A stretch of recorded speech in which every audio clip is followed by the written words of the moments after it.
Salut tout le monde, Fred l'ami, spécialiste sur SketchUp, bienvenue sur ma chaîne. Dans cette vidéo, je vous montre Picon Planner. Picon Planner, qu'est-ce que c'est? Eh bien c'est un logiciel qui ressemble un peu à Archicad, un peu à SketchUp et qui est 100% gratuit. Avant de commencer la démo, eh bien tous les vendredis, il y a des masterclass, j'organise des masterclass d'1 heure. Les masterclass c'est quoi? C'est 1 heure de visio avec un cours particulier, vous pouvez vous inscrire. Vous allez dans la description, mardi prochain il y a un cours sur la déco, et puis toute la semaine il y a des cours différents. Vous pouvez vous inscrire à un module pour créer des escaliers hélicoïdales, ou bien là par exemple le vendredi, comment choisir son logiciel de rendu. Allez, on y va, vous aurez tout dans la description de toute façon, et on va découvrir Picon Planner. Alors voilà, comme je vous disais, Picon Planner, c'est un logiciel qui ressemble un peu à Archicad, un peu à SketchUp, et qui ressemble même un petit peu aussi à AutoCAD en termes d'interface. Donc c'est ça qui est assez sympa. Alors pourquoi je vous montre Picon Planner? Parce que tout bêtement, je l'utilise de temps en temps lorsque je fais des projets, que j'ai pas envie de passer trop de temps à faire des murs, des fenêtres et des portes sur le début d'un projet de base. Donc je vais utiliser ce logiciel. Attention, si vous êtes sur Mac, ça ne marchera pas. Et ouais. Bah oui, dommage, c'est comme ça. Et c'est Picon Planner qui fonctionne que sur PC. Petit survol du logiciel. Alors, rapidement, en termes d'interface, vous avez le bouton Fichier qui vous permet d'ouvrir, d'enregistrer, de purger, d'importer, d'exporter, de faire plein de choses. Et Picon Planner fonctionne sous forme de ruban. Un ruban, c'est quoi? C'est la barre horizontale que vous avez là-haut, avec la possibilité de construire, comme je vous disais tout à l'heure, des murs, des fenêtres, des portes, du sol. Donc tout ici, en termes de construction, donc d'objets de structure, ou alors créer une polyligne ou un arc. Vous avez aussi le ruban modifié, présentation, vue. Et donc cerise sur le gâteau, le logiciel est gratuit. Il permet d'importer des objets de la 3D Warehouse et il fait du photoréalisme. C'est cool, hein? Bon, et donc, nous, on va démarrer un petit projet.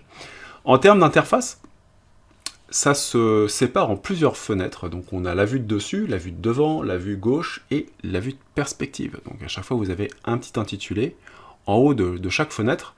Et à droite, eh bien, on a des palettes qu'on peut facilement réduire, vous voyez, pour avoir un petit peu plus de place.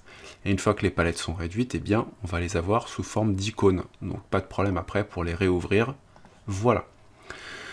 Donc ça c'est cool.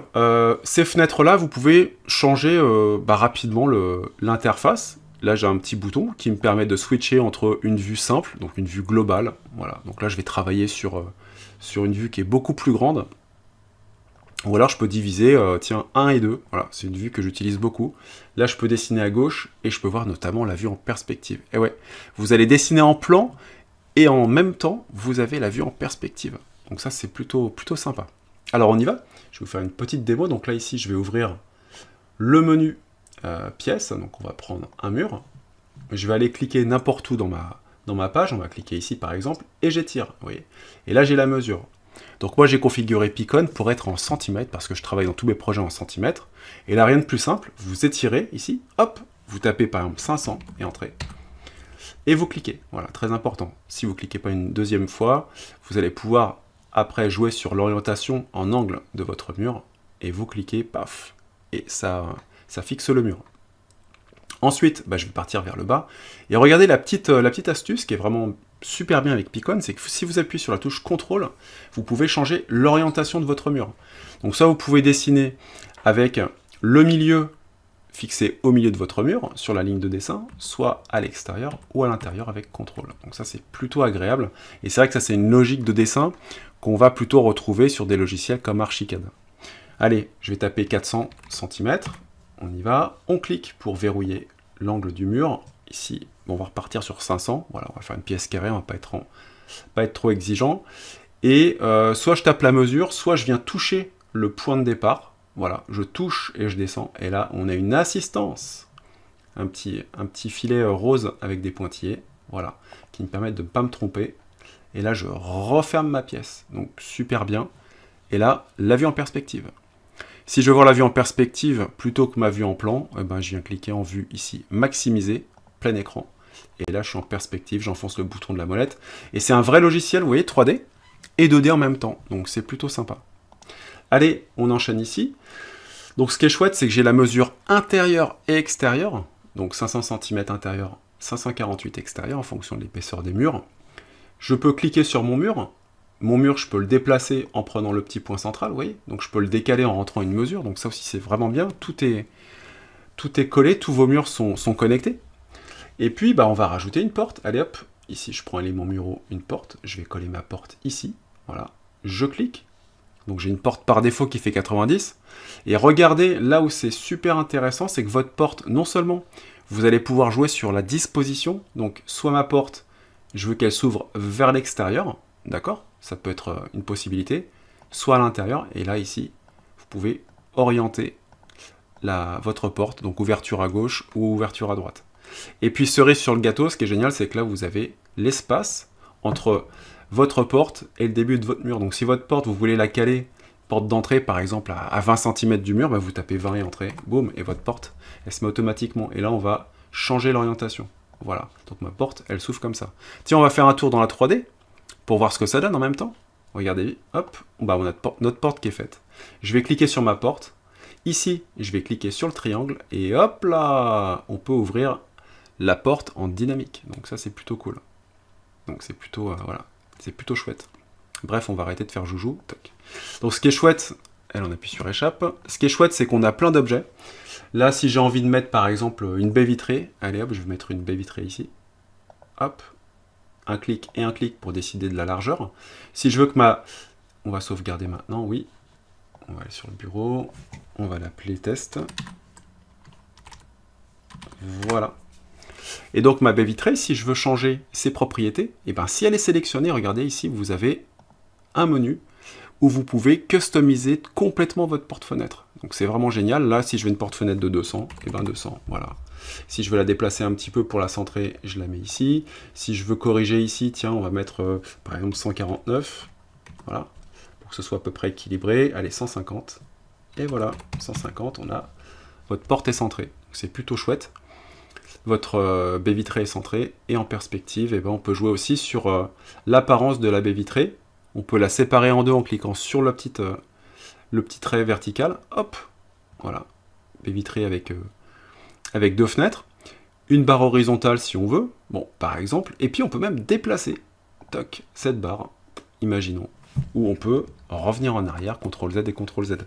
Et si ma baie vitrée, je dois avoir un linteau en béton juste au-dessus, et ben je peux changer la hauteur de ma baie vitrée, et au lieu de 260, je vais mettre 210. Voilà. Donc c'est quand même génial de pouvoir tout paramétrer rapidement, et si on a fait une erreur, déplacer par exemple votre ouverture à gauche ou à droite, et puis bah, votre mur suit automatiquement. Donc ça c'est plutôt cool. Donc voilà, si j'ai besoin d'un sol, pas de problème, je vais aussi agrandir en perspective ma fenêtre, et là vous avez un sol, hop. Donc le sol, vous allez le déplacer, il va reconnaître automatiquement l'intérieur de votre pièce. Voilà, on clique, et là vous avez le sol qui est géré, et c'est génial. Et voilà, donc plein de possibilités. Là je vais repasser en mode plan. Si je veux des hachures par exemple dans les murs, bah, je peux sélectionner mon mur. Dans les propriétés, on peut ici, vous voyez, hachure aucune, mais on peut rajouter des hachures.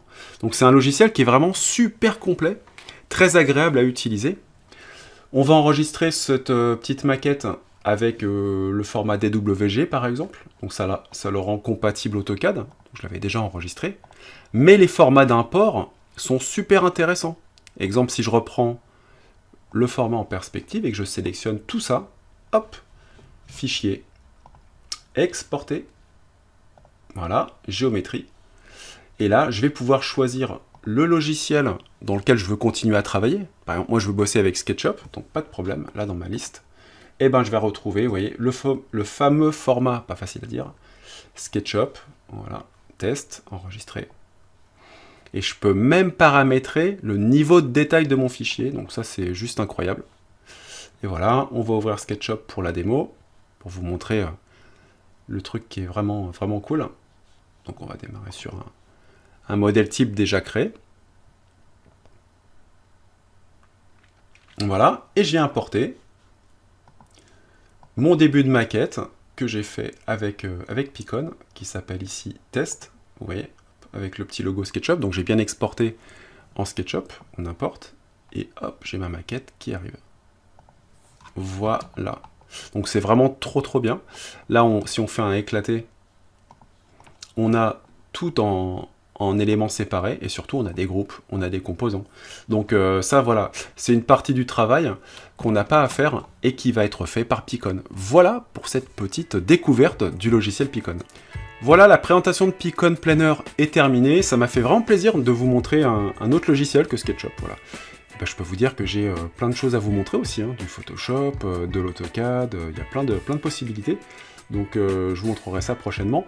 En attendant, vous ne rêvez pas, voici là, ici, une formation complète sur le logiciel. Donc déjà, téléchargez-le, il est gratuit.